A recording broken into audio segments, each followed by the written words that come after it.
Sinulog Foundation Incorporated ug ubang mga organizers sa Sinulog 2016 may pahimangno sa publiko nga adunay mga gidili nga buhaton hilabi na karong Domingo ato sa Sinulog Grand Parade. Alang sa Enero 17, ang tanang dalan nga agian sa Grand Parade siraduan na sugod alas 2 sa kaadlawon. Ang Osmeña Boulevard ug Mango Avenue nga mga daan pabiling siradan hangtod sa tungang gabi sa Domingo bisan pa man og mahumana ang parada sa sayong bahin sa adlaw. Kinadili na ang mga magpark nga mga sakyanan sa mga agianan ug pedestrian pathways. Kung makalapas sa balaod ug makababag sa parade, bitaron ang imong sakyanan ug duna say haom nga violation og towing fees ang imong mabayran.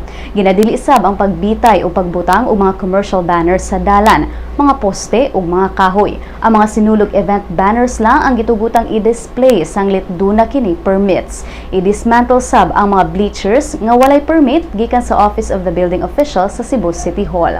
Ang mga bar ug restaurants gidid-an sab sa pagpamaligya og inimnong makahubog sa pampublikong lugar. Dili na sab pwede ang drones sa ruta sa Sinulog Parade ug dili sab pwedeng magbutang og mga political propaganda.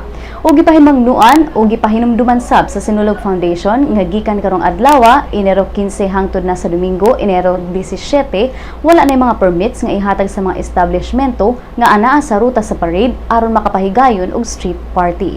Gipahinumdoman sab sa Cebu City Environmental and Sanitation Enforcement Team ang tanang mga ginadili sama sa pagpanglabay og basura ug ang pagpanigarilyo sa pampublikong lugar hilabi na sa mga plaza.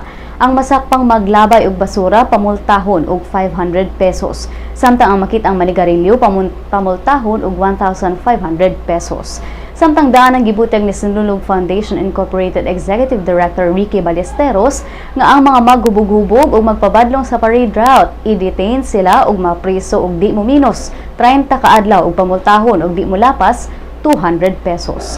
Ang Sinulog Foundation Incorporated ug ang tanang organizers sa Sinulog nang hinaot nga mutuman ang tanan sa mga guidelines alang sa mas hapsay nga Sinulog 2016 Festival.